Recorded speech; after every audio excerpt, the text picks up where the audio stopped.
Chennai Saidapet MC ராஜா கல்லூரி சமூக நீதி விடுதியில் மாணவர்களிடம் குறைகளை கேட்டறிந்த முதலமைச்சர் விஜய். கல்லூரியில் குடிநீர், கழிவறை உள்ளிட்ட அடிப்படை வசதிகளில் குறைபாடு இருப்பதாக மாணவர்கள் சரமாரி குற்றச்சாட்டு. சாப்பாடு சுத்தமாக சரி கிடையாது. வர சாப்பாடு போடுற ஊழியர்களும் சாப்பாடு அவங்க தரமான ஒரு முடி போடுறது, கேப் போடுறது, க்ளவுஸ் போடுறது அந்த மாதிரி எதுவுமே போட கிடையாது. மேம் போன வாட்டி வந்திருந்தாங்க, அவங்கள்ட்டையும் நாங்கள் கோரிக்கை வச்சுருந்தோம். இவ்வளோ மாதிரி எக்கச்சக்கமான இது இருக்குது. ஊழியர்கள் பற்றாக்குறை இருக்குது. மாணவர்களுக்கு கண்காணிப்பதற்கு கேமரா குறைவாக தான் இருக்குது. 64 கேமரா இருக்க வேண்டிய இடத்துல கம்மியாதான கேமரா தான் இருக்குது. அடிக்கடி தண்ணி வரதில்லை, பாத்ரூமை சரியாக க்ளீன் பண்ணுறதில்லை, உடைஞ்சிருக்கு.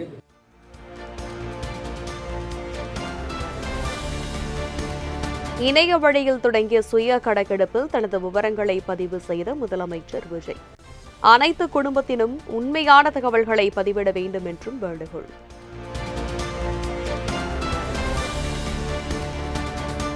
மக்கள் தொகை கணக்கெடுப்பில் உங்கள் தகவல்கள் ரகசியமாக பாதுகாக்கப்படும். எல்லோரும் சேர்ந்து இதை வெற்றிகரமாக செய்து முடிப்போம். இது வெறும் எண்ணிக்கை அல்ல, எல்லா திட்டங்களுக்குமான அடிப்படை என்றும் முதலமைச்சர் விஜய் அறிவுறுத்தல்.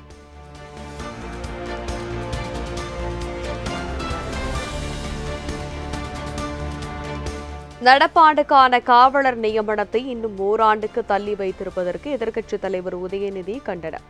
லட்சக்கணக்கான இளைஞர்களின் ஏமாற்றத்தை தடுக்க தாவேக அரசு விரைந்து நடவடிக்கை எடுக்க வேண்டும் எனவும் வலியுறுத்தல்.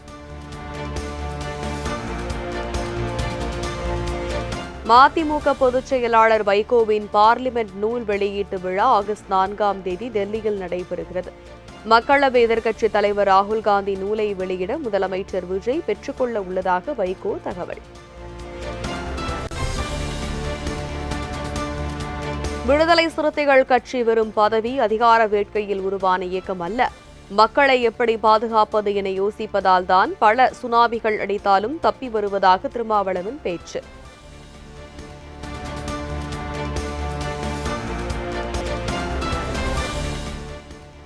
நாகர்கோவில் சிறை காவலர்களால் கொல்லப்பட்ட சபரிவர்மனின் மனைவிக்கு அரசு பணிக்கான ஆணை, 10 லட்சம் ரூபாய் நிவாரணத் தொகைக்கான காசோலை மற்றும் 2 சென்ட் வீட்டுமனை பட்டாவையும் நேரில் வழங்கிய அதிகாரிகள்.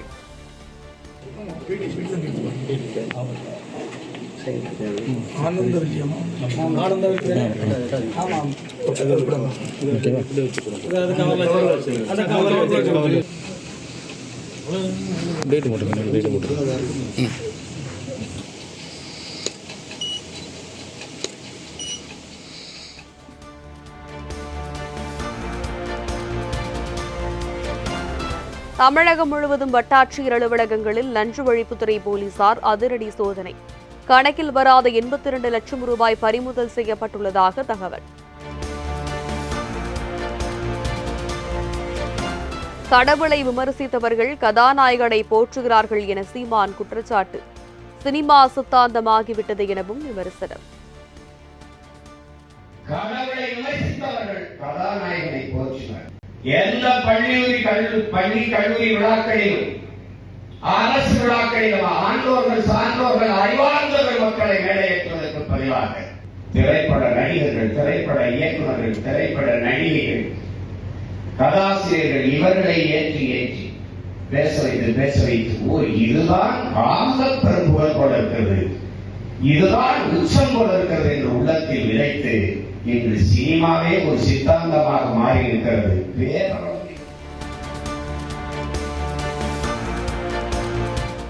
தமிழ்நாட்டில் நடக்கும் இடைத்தேர்தலில் இன்று வெற்றி பெறுவேன் என்று சீமான் நம்பிக்கை. சட்டமன்ற தேர்தலில் நாம் தமிழர் கட்சி தோற்றாலும் 20 லட்சம் பேர் வாக்களித்துள்ளதாக கல்லூரி விழா ஒன்றில் பேச்சு.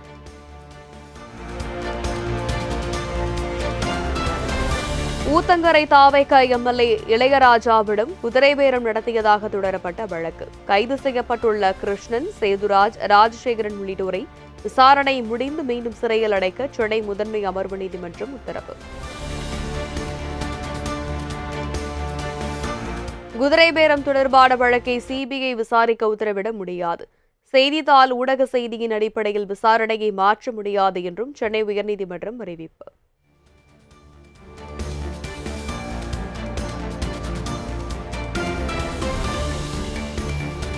தமிழ்நாட்டில் காலியாக உள்ள திருச்சி கிழக்கு உள்ளிட்ட 7 தொகுதிகளுக்கு எப்போது இடைத்தேர்தல்? இந்திய தலைமை தேர்தல் ஆணையர் ஞானேஷ்குமார் விளக்கம்.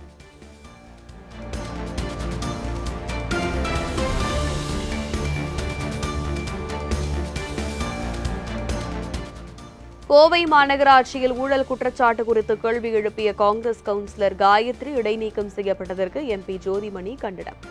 ஆடையை பிடித்து இழுத்து திமுக கவுன்சிலர்கள் நடந்து கொண்ட விதம் அநாகரிகமானது எனவும் காட்டம்.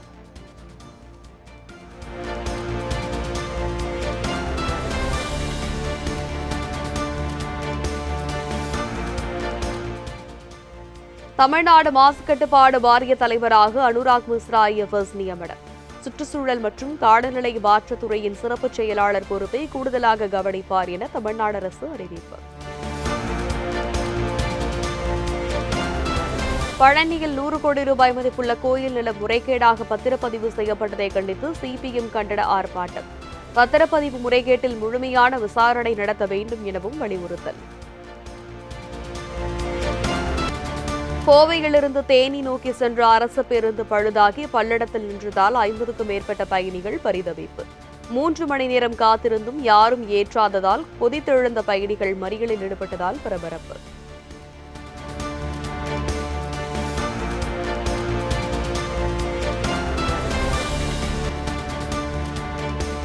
ஈரோடு மாவட்ட ஆட்சியர் அலுவலகத்தில் நடைபெற்ற விவசாயிகள் குறை தீர்ப்பு நாள் கூட்டம்.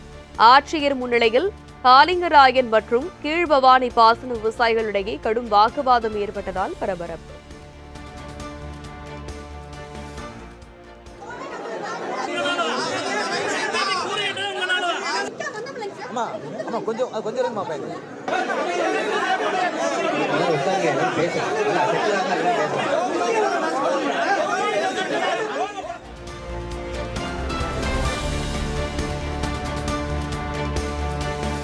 வாக்காளர் பட்டியலில் இருந்து பெயர் நீக்கப்படுவதால் குடியுரிமையை இழந்ததாக அர்த்தமில்லை.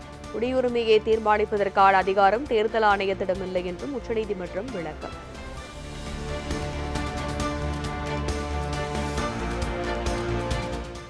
முதல் முறையாக ஹைட்ரஜன் மூலம் ஓடும் ரயில் சேவையை தொடங்கி வைத்தார் பிரதமர் நரேந்திர மோடி. ஹரியானாவின் ஹிந்து முதல் சோனிபட் வரை மணிக்கு 75 கிலோமீட்டர் வேகத்தில் இயங்கும் என தகவல்.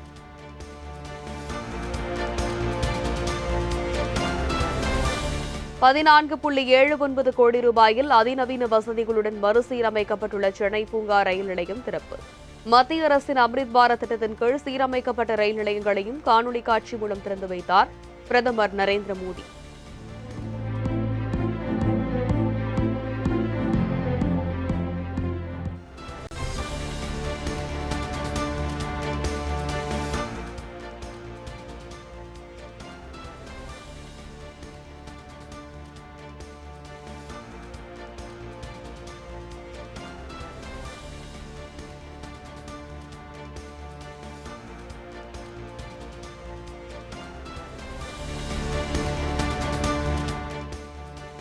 உத்தராகண்ட் மாநிலம் டேராடூனில் மாணவர்களின் குரல் நிகழ்ச்சியில் மக்களவை எதிர்க்கட்சித் தலைவர் ராகுல் காந்தி பங்கேற்பு.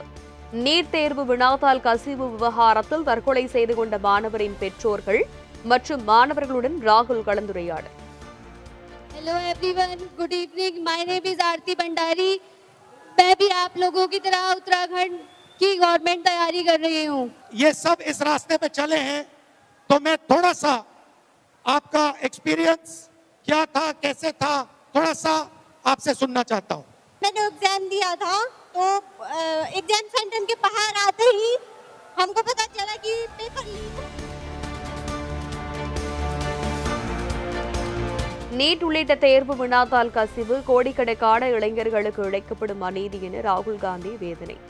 கோடிக்கணக்கில் பணம் இருந்தால் இணைய வாயிலாக கல்வித்தாள்களை பெற முடியும் என்பது இன்றைய கல்வி அமைப்பின் நிலை எனவும் விமர்சனம். தொகுதி மறு வரையறை தொடர்பான எந்தவொரு மசோதா குறித்தும் தமிழ்நாட்டின் நலன்களை கருத்தில் கொண்டே திமுக செயல்படும். காங்கிரஸ் பொதுச் செயலாளர் ஜெய்ராம் ரமேஷ் நம்பிக்கை.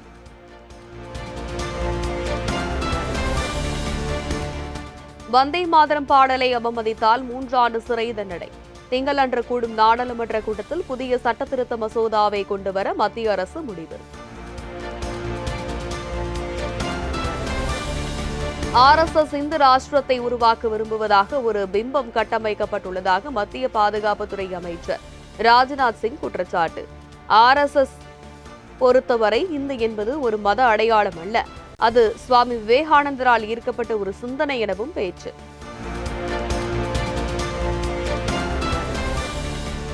ஸ்ரீஹரிகோட்டாவிலிருந்து இன்று விண்ணில் பாய்கிறது இந்தியாவின் முதல் தனியார் ராக்கெட். 350 கிலோ எடையுள்ள சிறிய செயற்கைக்கோள்களை குறைந்த புவி சுற்றுவட்ட பாதைக்கு கொண்டு செல்லும் வகையில் வடிவமைப்பு.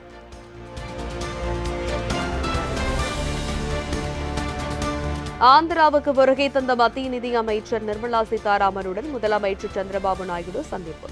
இறால் தீவனத்தின் விலையை குறைப்பதற்கு மத்திய அரசு நடவடிக்கை எடுக்குமாறு கோரிக்கை. திருப்பதி ஏழுமலையான் கோவிலில் ஆனிவார ஆஸ்தானம் மற்றும் புஷ்ப பல்லக்கு உற்சவம். மாட வீதிகளில் கூடியிருந்த பல்லாயிரக்கணக்கான பக்தர்கள் புஷ்ப பல்லக்கை கண்டு வழிபாடு.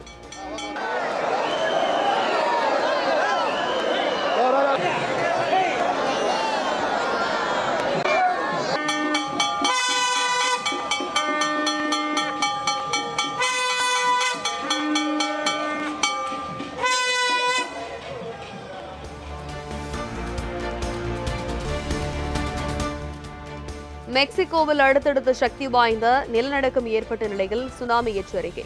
ரிக்டர் அளவுகோலில் 7.1 பதிவு. கட்டிடங்கள் குலுங்கியதால் மக்கள் சாலைகளில் தஞ்சம். அமெரிக்காவின் தேர்தல் முடிவுகளை மாற்றும் வகையில் சுமார் 22 கோடி வாக்காளர்களின் தரவுகளை சீனா திருடியதாக ட்ரம்ப் குற்றச்சாட்டு.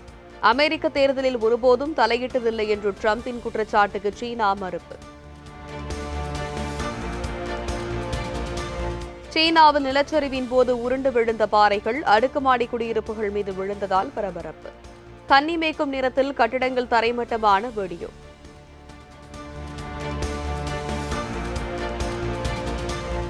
எபோலா வைரஸ் பரவல் முன்னெப்போதையும் விட வேகமாக உள்ளதாக உலக சுகாதார அமைப்பின் தலைமை இயக்குநர் டெட்ரோஸ் கெப்ரெயேசஸ் தகவல்.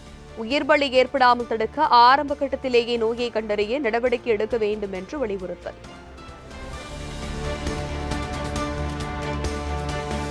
இங்கிலாந்துக்கு எதிரான கடைசி ஒருநாள் போட்டிக்கு பிறகும் ரோஹித் சர்மா இந்திய அணிக்காக தொடர்ந்து விளையாடுவார். ஓய்வு பெற இருப்பதாக ஊகங்கள் வெளியான நிலையில் BCCI செயலாளர் தேவாஜித் சைக்கியா நிராகரிப்பு. கிரிக்கெட்டின் மிகச்சிறந்த ஆல்ரவுண்டரான கேரி சோபர்ஸ் காலமானார். உடல்நலம் பாதிப்பு மற்றும் வயது மூப்பு காரணமாக காலமானதாக வெஸ்ட் இண்டீஸ் கிரிக்கெட் வாரியம் அறிவிப்பு.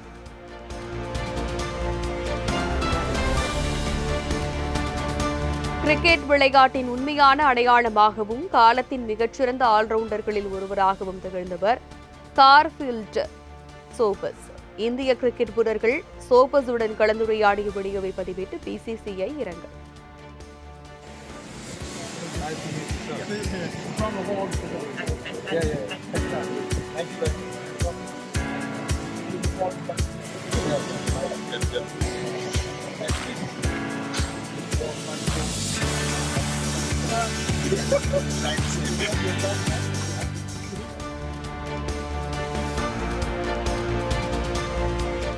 இருபத்தி 23வது FIFA கால்பந்து உலகக் கோப்பையை வெல்லப்போவது யார்?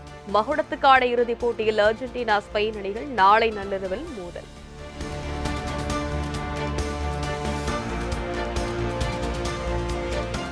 உலகக்கோப்பை கால்பந்து போட்டியில் 3வது இடத்துக்கான ஆட்டத்தில் முன்னாள் சாம்பியன்களான பிரான்ஸ் இங்கிலாந்து அணிகள் வெளப்பரீட்சை. வெண்கலப் பதக்கத்துக்கான போட்டி இந்திய நேரப்படி நாளை அதிகாலை 2:30 மணிக்கு நடைபெறுகிறது.